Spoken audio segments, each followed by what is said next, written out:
bi najlažje razumeli, o kakšnem avtomobilu bomo govorili tokrat, vam najprej pokažemo kar prednja sedeža. Občutka vam zaenkrat, če ne moremo prenesti preko kamere, ampak lahko si predstavljate kar domači naslanjač, v katerega se na nedeljsko popoldne udobno zleknete v družbi kave in TV-ja. Tako udobni so ti sedeži. Udobje je prioriteta Citroenov, ampak ta Citroen še zdaleč ne stavi le na to karto.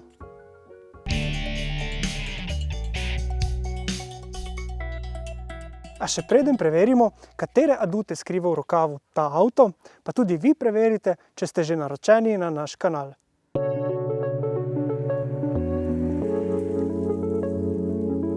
Citroen se je zavestno odločil, da bodo njihova vozila ugajala tistim, ki iščejo udobje. Temu je podrejeno podvozje, temu je podrejeno krmiljenje, sedeži so udobni in nenazadnje tudi vozniški položaj je nadvse udoben. In k udobju še dodatno prispeva hibridni pogonski sklop. Takole v mestu se boste lahko skoraj ves čas vozili na elektriko, kar seveda pomeni tiho, skoraj neslišno vožnjo. In tudi takrat, ko se bo bencinski motor vklopil, se bo zgodilo to skoraj povsem nezaznavno, če boste recimo speljali iz križišča ali pa če se bo to zgodilo pri višjih hitrostih. C5 Aircross je torej udoben avto, družinski avto. Prostora je zelo veliko, dobro se vidi ven iz vozila. In paket se zdi torej kot nalašč za družinske opravke, za vožnjo na kakšno nogometno tekmo, v glasbeno šolo ali pa vožnjo po nakupih. In prav takšna vožnja, mestna vožnja, je temu avtomobilu pisana na kožo.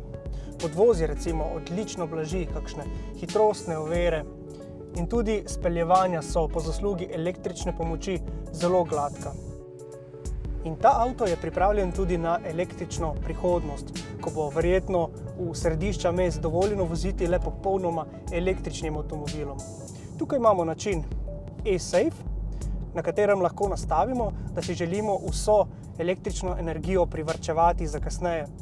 Tako pogon ne bo koristil energije shranjene v bateriji. No, če bo pa te primanjkovalo, pa je lahko dodatno napolni s pomočjo bencinskega motorja.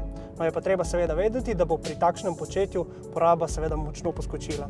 Ampak C5 Aircross kot priključni hibrid je vozniško celo bolj kompleten. Pravzaprav gre za vozniško najbolj prepričljivega Citroena.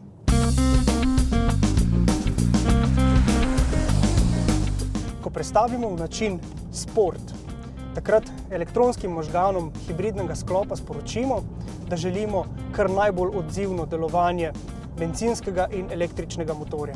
In želimo si seveda, da delujeta oba skupaj, hkrati, tako da oba z vso silo poganjata naš avto.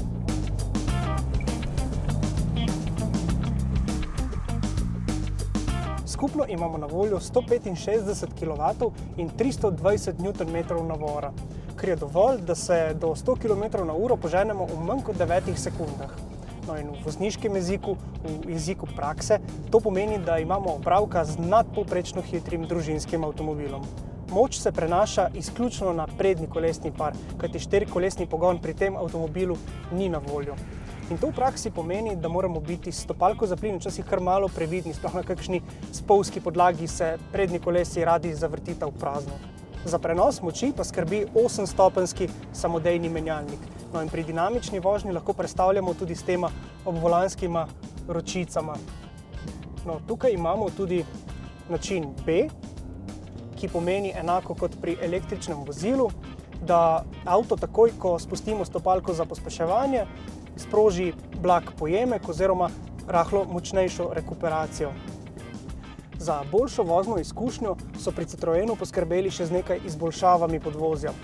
Izboljšava prevzeta iz relija so progresivni hidravlični omejevalniki, ki skrbijo predvsem za boljše blaženje udarcev med vožnjo. No, hibridna različica pa je za razliko od običajnega C5 Aircross opremljena tudi z večtočkovno zadnjo premo. Tako nas je ta avto prav presenetil v zavojih. Nagibanja ni preveč, pa tudi podvozje je popolnoma zadovoljivo odzivno. No, še vedno nikakor ne moremo govoriti o kakšnem športnem karakterju. Že, na primer, sedeži ne nudijo prav nič bočne opore.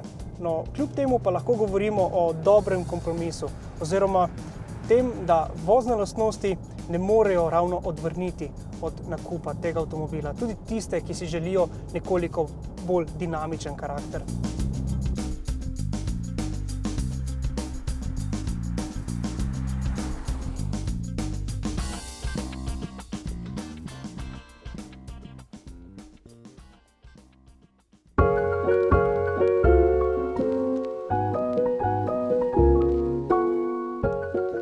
No, kaj pa prinaša priključni hibrid, ko govorimo o porabljenih litrih oziroma kilovatnih urah?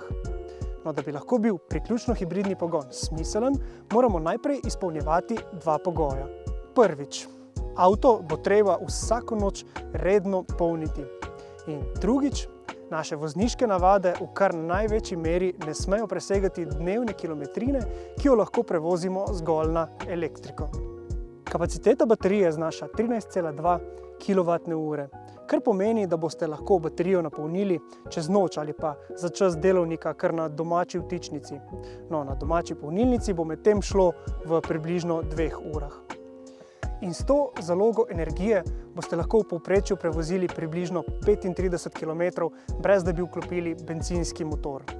No, na avtocesti ob malo hitrejši vožnji bo ta številka za približno tretjino nižja, če pa boste v mestu na drugi strani zelo preudarni oziroma ekonomični, pa se boste lahko približali celo 50-tici. In zakaj je ostati znotraj te kilometrine, ki jo prevozimo zgolj na elektriko, še toliko bolj pomembno? Ko vozimo na bencin oziroma v hibridnem načinu, je poraba goriva lahko zelo visoka.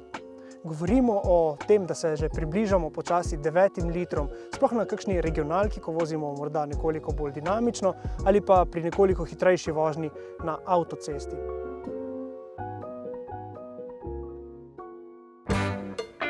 Porabo in pretok energije lahko v obliki več prikazov spremljamo na osrednjem in pa zaslonu pred voznikom. Na voljo imamo poseben električni meni, ki je preprosto dostopen tukaj s posebno tipko in je v bistvu edina posebnost priključnega hibrida. No, ob vseh grafičnih prikazih, ki so zares natančni in podrobni, pa nas je zmotilo, da ni nikjer moč najti prikaza oziroma podatka o trenutni hipni porabi energije. Med testom smo bili s preglednostjo in uporabnostjo teh digitalnih zaslonov v resnici povsem zadovoljni. Je pa malo neugodno postavljena tale obvolanska ročica, s katero upravljamo s tempomatom. No, pred vožnjo predlagamo, da si jo zelo dobro ogledate oziroma poznate, kje leži kakšna tipka, saj jo med samo vožnjo povsem zakriva volanski obroč in boste tako le naslepo tipali za funkcijami. Skrita sta tudi gumba za vklop sistemov za zadrževanje vozila na voznem pasu in pa za ohranjanje sredine voznega pasu. No, sicer pa adaptivni tempomat in sistem lane centering pri slovenskih avtocestnih omejitvah delujeta popolnoma brezhibno. In tako je tudi vožnja na avtocesti zelo sproščujoča. Sicer pa tu v notranjosti v primerjavi s klasičnim modelom v bistvu ni razlik. Omenimo zgolj nekaj manjši prtljažni prostor. Ta je za približno četrtino manjši od različice z motorjem z notranjim izgorevanjem. Prostor izgubi seveda na dnu zaradi baterije priključnega hibrida. No, nekaj prostorskega manjka bo zagotovo uspel nadomestiti vzdolžni pomik zadnje klopi v dolžini 150 mm, ki omogoča nekaj kompromisov. Če priključnega hibrida primerjamo z dizlom, bomo zanj morali doplačati približno 7000 €, kar je precej. No, in če ga primerjamo z bencinskim motorjem, je ta razlika le še večja. Ekonomska upravičenost nakupa priključnega hibrida je tako zelo omejena. Omejena je na zelo specifične dnevne potrebe. Ampak ta avto v resnici niti ne želi biti poceni, ampak želi za to višjo ceno ponuditi več. C5 Aircross kot priključni hibrid je najbolj udobna, najbolj uglajena, najbolj dinamična, najbolj zmogljiva, v mestih najbolj varčna in, če hočete, tudi najbolj eko različica tega modela. Ampak v resnici bo priključni hibrid tako ali tako nišni model.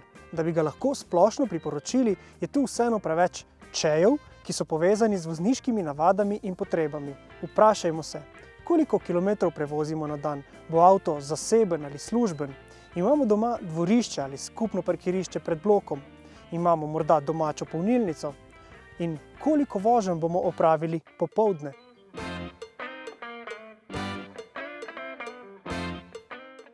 Vabimo vas k ogledu testov še dveh Citroenovih modelov, Berlinga XL in C3 Aircross.